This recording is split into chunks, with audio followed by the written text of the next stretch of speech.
If YouTube playlists are not your thing, you can find this course and more at paul.unfgames.com. It's easier to follow along and know where you left off.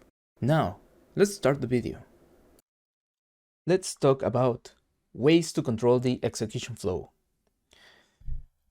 We now know how to control the time of execution, but our execution flow right now in our blueprint is pretty sequential, which means that whenever this event is called, then our picked up function will be called, and then timer, and then we save the reference of that timer, right? And everything right now, if we just look at the white lines that are our execution lines, then we see that it is pretty sequential, which is fine. It keeps things simple, but it won't allow us to have richer interaction between our blueprints and the player or the game, right? So we have ways to control the execution flow. We can right click and type flow to find all the nodes that allow us to do that, and we will take a look of all of us, well, of all of them in a minute. But let's look at the first one of the most basic ones. The first one is the branch. You can type it, or you can press B and click, and it will get auto-created branch here. So our branch lets us branch the execution flow. We have a true value and a false value. This will be determined by the condition we have here. So, for example, if we put print here, in the true we will say hello, in the false we will say bye. Let me type bye. There it is. And I have two actors here. Let me delete. I will use Control Tab to open this little menu and pick my coin pickup, right? So right now the condition is true. Let's press play. It will be hello. And if I change it to false, then it will be bye. So pretty nice, right? But right now my condition is pretty static because I am setting it.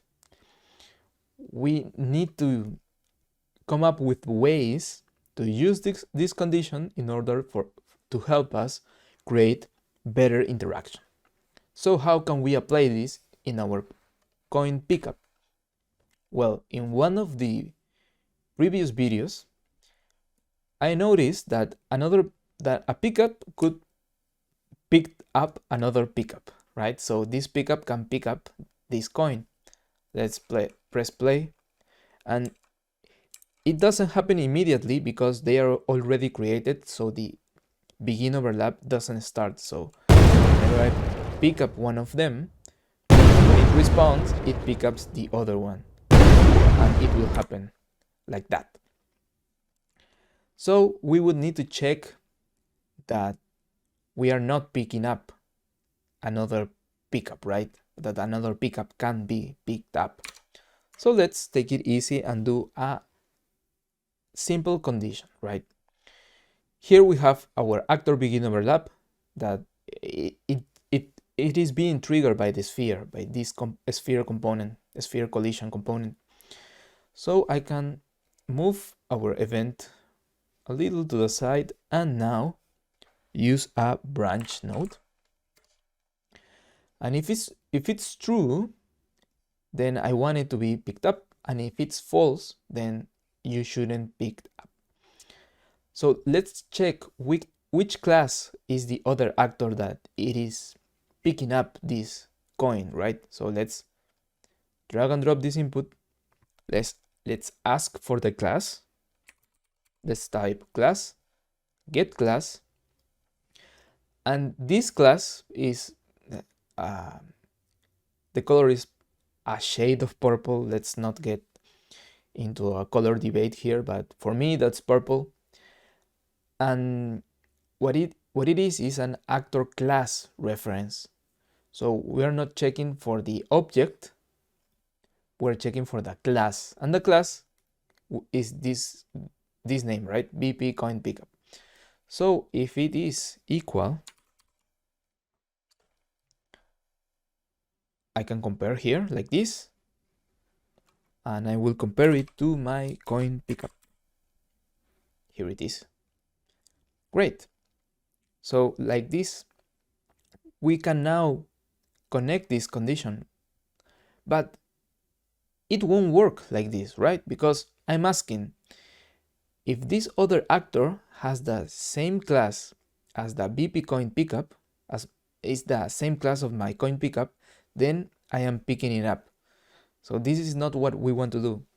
We want to do that if any other class that is not my coin pickup, then we can pick it up, right? So if it isn't my coin pickup, then it should be picked up.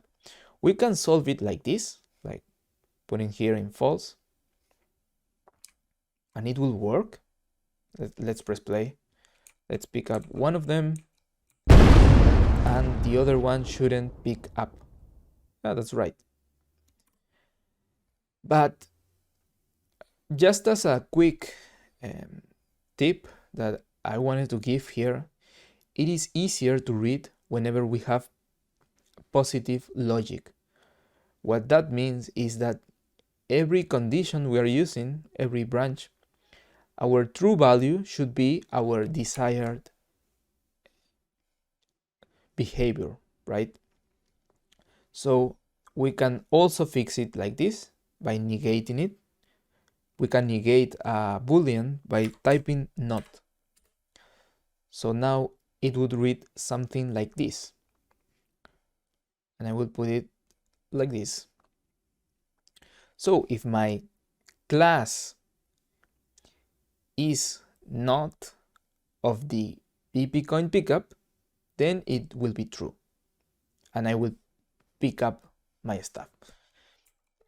In our case, the pickup worked because our pawn, our character, is not of the BP coin pickup, and in the other case, when the other coin could have picked up this pickup, then it didn't happen.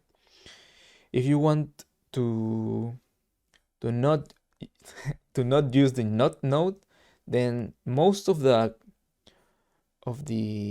equals nodes, just as I type a double equal sign, or you could type equal.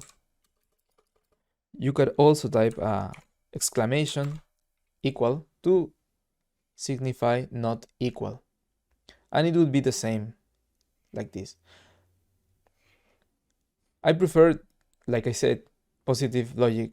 For me, it's easier to know that every comparison I will make, it will be equal, and then you know, it is easier to see a not node than having to see here the symbol, like the exclamation point here. But that's just me and preferences. You really can do it however you feel comfortable.